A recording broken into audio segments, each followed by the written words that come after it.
All right, moving on to logarithmic equations. So these are equations where we have logarithms and we have to be able to solve them. Couple different types we're going to look at. Before we get into them, what we're going to look at first is the restrictions we have on logarithms, because sometimes you have to reject some of these answers. We're going to have to do some checking. Here's some restrictions on logs. There's base restrictions. You can't have a base of 1 in a log, and this is why. See, here's an example of a log with a base 1. I'm going to show you why this doesn't work. 1 to the x equals 3. We should know by now that's what this means. 1 to the x equals 3. How can you have a base of 1 and raise it? Can you think of a number where you can raise 1 and then get 3 for an answer? It's not possible, because 1 raised to anything is 1. 1 to the 5th is 1. 1 to the 12th is 1. 1 to the negative 3 is 1, right? 1 to the negative anything is 1. 1 to anything is 1. So you cannot get 3 for an answer. Therefore, this is not possible. You can't have a base of 0. You can't have a base of 0 because 0 to the x equals 5, right? That doesn't make any sense, because 0 to the anything is 0. Except 0 to the 0, that's 1. Anything to the 0 is 1. But 0 to the anything is 0. There's no way to get a 5. So you can't have a base of 0. You also can't have a negative base. That goes without saying. We already know that. You can't have log base negative 2 of something. Okay, you can't have that either. The amount restrictions. The restriction on the amount value.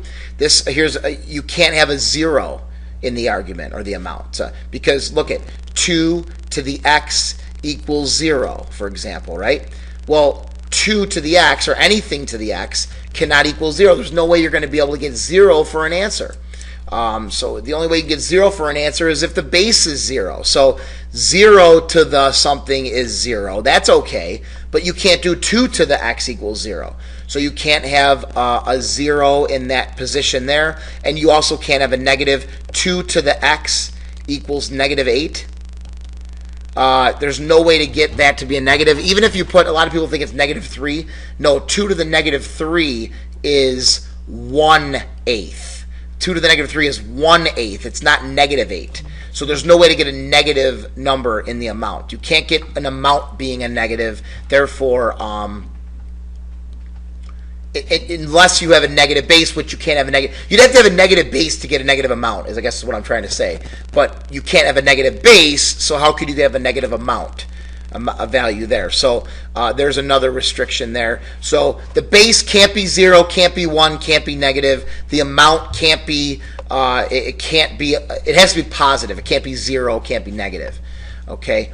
All right. So examples for log equations. To solve a log equation, what we have to do is we have to make sure, and there should be parentheses here, and there should be parentheses here. We have to make sure that we don't get, we have to make sure that we only have log on one side of the equation each one time. You can have log on both sides of the equation, but you can only have it one time on each side of the equation. So see this equation here? This is the log of something plus the log of something equals 2.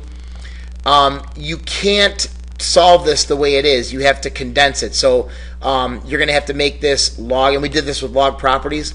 You have to make this log base y of 4 times y plus 3 equals 2. So this is log base y, I'm writing a little big, 4y plus 12 equals 2. All right? So we just condensed it, because when you add logs, you multiply.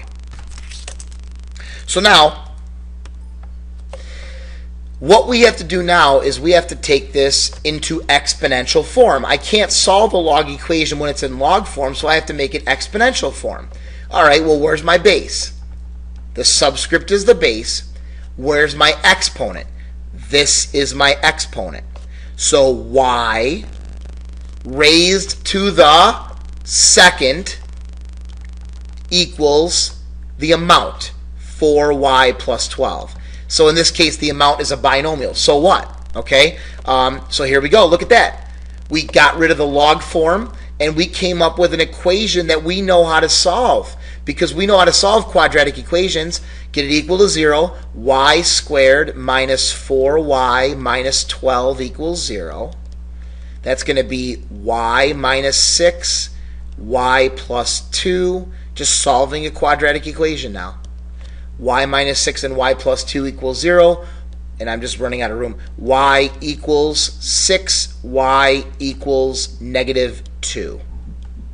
Those are my two possible answers for this equation, which we know how to solve these by now, right? 6, okay, good. But negative 2, again, we can't have a negative base. We can't have a base restriction. It must be a positive number not equal to 1. Okay, so you can't have negative 2, because if you plug it in right here, you get log base negative 2. And you can't have a base of negative 2. So y equals 6 would be your solution set there. That would be it. How about here? Log of x plus 2 plus log of x plus 5 equals 1. We're going to condense that down to log of x plus 2 times x plus 5 equals 1. And then, of course, that whole thing is the argument of the amount of the log. The base is not written. What's the base when it's not written? The base is 10. So I'm going to go ahead and write that in there now. We need that base. All right, so this is log base 10 of x squared. We know how to do this, right? 7x plus 10. Got to multiply that out. Distribute that out. Okay, so now we're ready to convert to exponential form. Here's my base 10. Here's my exponent of 1, 10 raised to the first equals x squared plus 7x plus 10. Now I can subtract my 10 over. 0 equals x squared plus 7x, because 10 minus 10 is 0. So that's going to, the 10s basically go away. Now I need to factor. X times x plus 7 equals 0. X equals 0. X equals negative 7. Now, are those possible? 0, I can plug in 0. 0 plus 2 is positive 2. 0 plus 5 is positive 5. So 0 works. But negative 7 does not work. Negative 7 plus 2 is negative 5. Negative 7 plus 5 is negative 2. You can't have a negative in the amount value in the argument. So that cannot be. We have to reject negative 7. So my answer here is just 0. Just 0. Solve algebraically for x. Same thing here. So we're going to condense these logs. Log base 3. And now it's subtraction. So we divide x squared plus 6x divided by 2x equals 2. Now I'm ready to convert to exponential form. 3 is my base, 2 is my exponent. 3 to the second equals this stuff here in the amount. X squared plus 6x over 2x. So that's 9. That's 9. Just for the sake of room on my paper, I'm going to erase that. Don't erase it on your paper. Rewrite it again. That is 9. So now I'm going to put that over 1, and I can now get a common denominator times 2x times 2x. Okay, and then we can get rid of our denominators. We did that earlier in the year. You guys know that stuff, right? So now we have 18x equals x squared plus 6x. We're just solving an equation now, regular quadratic equation. It's going to be x squared. We're going to subtract the 18x, so minus 12x equals 0. I have x times x minus 12 equals 0. So I have 0 and 12. 0 and 12. But 0 gives me 0 in the argument. Am I allowed to have 0 here? Well, am I allowed to have 0 in the argument? No, I am not. I am not allowed to have a 0 in the argument. So it doesn't make sense to have a 0 there. So therefore 12 would be our only solution here. Okay? And then this one here, x plus 3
All right, so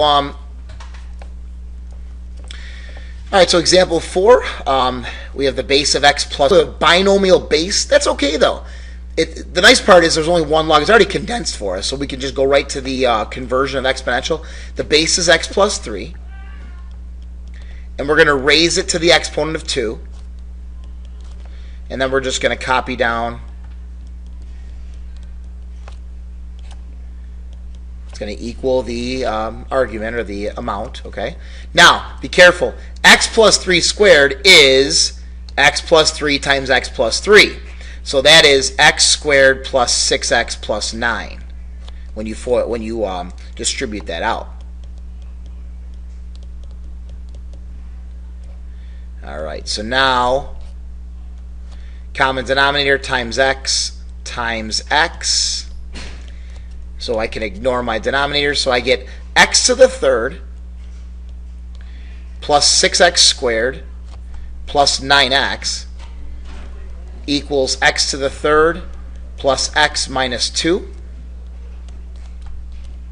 X to the thirds cross out. I'm going to get equal to 0. 6x squared plus 8x plus 2 equals 0.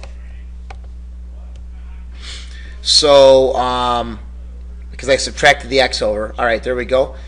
And I added my 2 over. So now I could take out a 2.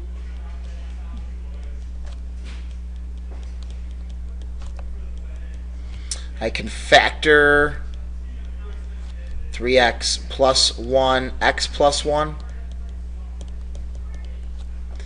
And I get 2 can't equal 0. So that's nothing. 3x plus 1 equals 0 gives me negative a third. And x plus 1 equals 0 gives me negative 1. And both of those work because when you plug negative 1/3 and negative 1 in and you add 3, you're good because it's going to be positive, right? So as long as you get a positive, you could have negative answers as long as you get a positive when you plug it in. So my solution set here is going to be negative a third and negative 1. Okay, so that's that. Now, these last 4, they're going to go quicker, much quicker, because these, the conversion is a lot easier. I'll show you. These are going to have log on both sides of the equation. When you have log on both sides of the equation, here's an example. Log base x of y equals log base x of z. See how they're both log base x? Well, then in that case, we should be able to conclude that y equals z. Y equals z. That's what you're going to put on that line there. So we're going to do the same thing here. So with different numbers. So now I condense it, right? Log base 2, and now it's x times 4, so 4x. See the addition? So I got to multiply. But now I have the log on this side of the equation as well. Okay, log on both sides of the equation. But see how they're both log base 2? What you can do is kind of drop the logs. You're not really dropping the logs. You're setting the y equals z like we did up there. You're setting the amounts equal to each other because we have the same base. So when you have a common base, it makes the equation a lot easier. We're just saying 4x equals 32. That's like when we did exponential equations. You had the same base. You set the exponents equal. So we're going to set those amounts equal. 4x equals 32. Divide by 4, x equals 8. Okay, so very, very simple here. Now I have a natural log. So a natural log of 80 over 5 is 16. And that's raised to the 1/2 equals natural log of x. 80 subtracted 5 is not subtract 5, it's divided by 5, right, when you use the property. So that's 16. 16 to the 1/2 is the square root of 16. Remember, square root. So this is natural log of 4 equals natural log of x. And because I have natural log on both sides, 4 equals x. That's it. 4 equals x. Okay, so here I'm going to condense my log. Natural log of 5x minus 1 over x squared minus 2 equals natural log of 2. All right, and then natural log on both sides again. So it's just this, right? 5x minus 1 over x squared minus 2 equals 2. We'll put that over 1. Our common denominator will be x squared minus 2. So we can ignore those denominators. And I get 5x minus 1 equals 2x squared minus 4. I get 0 equals 2x squared minus 5x minus 3. And I can factor that 2x, x, and I'm going to need a 3 here and a 1 here, minus plus. That's going to give me minus 5x when I do the distributing there. So I have, and again, this is just solving equations like we did earlier in the year, guys. So I have a negative a half, and I have a positive 3 that are my possible answers. 3 is going to work. What about negative a half? 5 times negative a half. Ooh, 5 times negative a half minus 1, that's a negative number. I have to reject that negative a half because it gives me a negative in the log. So the only answer here would be 3. And last one here with all letters, no big deal. Same properties. Log of k equals c log v plus log p.